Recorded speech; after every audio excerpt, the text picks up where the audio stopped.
মোবাইলে এমবি না থাকলেও দরকার পড়লে এমবি কিনে নেন, তারপরে এই অস্থির বাঙালির পর্বটি দেখুন। মন খুলে হাসতে চাইলে অবশ্যই আপনার মোবাইলে যথেষ্ট পরিমাণ এমবি রাখতে হবে।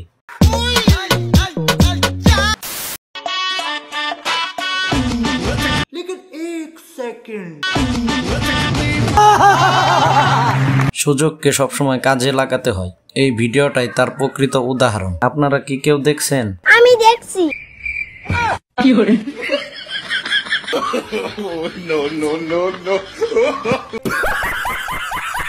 বুঝো না এই ব্যাপারটা। আপনার বউ যদি ঘরে কাজ করতে না চায় তাহলে এই বুদ্ধিটা ফলো করতে পারেন। মোবাইল ভাঙতে নিলে সে অবশ্যই সব কাজগুলা করবে, তবে সত্য কথাটা কি, মোবাইলটা হলো ওই মেয়ের জান। এখন তো তুমি সত্যিটা জানলে। তোমাকে কতবার বলেছি না আমার পার্সোনাল জিনিসে হাত দেবে না? হাতটা সরাও। এই কাজটা করা আপনার মোটেও উচিত হয়নি।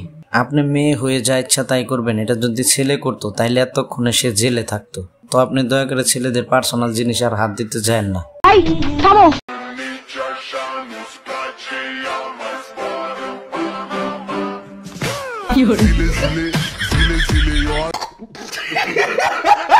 স্বপ্ন দেখতেছু না ঘুমাই? এইরকম স্বপ্ন আর না দেখাই ভালো। প্রস্রাব করতে যায় টাকা পাওয়ার লোভে আপনি বিছানায় প্রস্রাব করে দিলেন। এরপর থেকে স্বপ্ন দেখলে একটু সাবধানে স্বপ্ন দেখার চেষ্টা করেন, আর দয়া করে বিছানার মধ্যে ঘুমায়েন না। ভালোভাবে বলতেছি, চুপচাপ তোমার ফোন নাম্বারটা দিয়ে দাও। যদি না দেই তাহলে তোমার বান্ধবীটা দাও। কি মানুষ রে বাবা। উনি খুব ভালো মনের মানুষ, ওনার কাছে ফোন নাম্বার চাইছে খুব সহজ সরল ভাবে। হয় আপনার নাম্বার দেন, না হয় আপনার বান্ধবীর নাম্বার দেন, একটা আপনাকে দিতেই হবে। সঠিক বলেছে। কেন যে তখন বাড়ির পছন্দের ছেলেটাকে বিয়ে করিনি কে জানি। আচ্ছা, সুখে থাকতাম গো, তখন কচি বয়সে কুরকুরানি উঠেছি না। এভাবে প্রকাশ্যে কেউ কে এসব কথা বলে? এরপর থেকে আর প্রকাশ্যে এইসব কথা বললেন না। আপনার ওই কুরকুরানির জন্য তো আপনার গার্জিয়ান আপনারা বিয়ে দিছে, তো এখানে তো গার্জিয়ানের কোনো দোষ নাই। আপনি শুধু শুধু আপনার স্বামীকে এইভাবে রাগাইতেছেন কেন? যাকে বলি সেই বলে প্রেম করে না।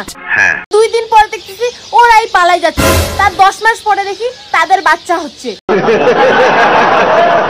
সত্যি বলতেছো? কথা আপনার 100% সত্য আছে। এখন যাকেই বলি সেই বলে প্রেম করে না, অথচ কিছুদিন পরে দেখি সে ভাইগা যায় বিয়ে করতেছে। তাইলে এখন আমি কাকে বিশ্বাস করব? ঠিক বলেছিস। পোলাপান ডারবি খাওয়ার টাকা থাকে না, আবার স্টোরি লাগায় রয়্যাল ইনফিনিশ। সামান্য এই ইংলিশ উচ্চারণটা আপনি করতে পারতেছেন না। ওই গাড়ির নাম হলো রয়্যাল ইনফোল্ড, ওই একটা মোটরসাইকেল আর কি। আপনারা দেখলেই বোঝা যায় আপনি উচ্চ শিক্ষিত। তার আগে তুই তোর দাঁত কেন ভাঙ্গা?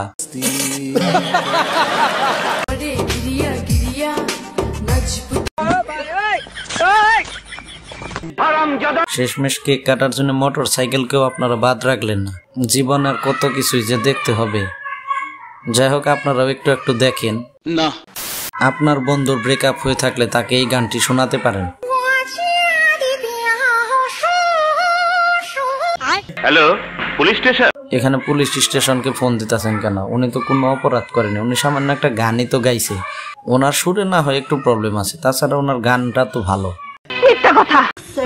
অনেক ভালোবাসি। তুমি আমার বালটা ভালোবাসো, খালি মুতার জায়গায় গুতা দেওয়ার দান্দা। খুব দারুণ লজ্জার ব্যাপার। অবশ্যই এটা খুব লজ্জার ব্যাপার। প্রথমে আপনার ধান্দাটা ঠিক করেন, আশা করি পরে আস্তে আস্তে সবকিছু ঠিক হয়ে যাবে। এটা নিয়ে টেনশন করার দরকার নেই। নিঃসন্দেহে তুই ঠিক কথা বলেছিস। ভিডিওটা ভালো লাগলে অবশ্যই কমেন্টস করবেন আর চ্যানেলটিকে সাবস্ক্রাইব করতে ভুলবেন না।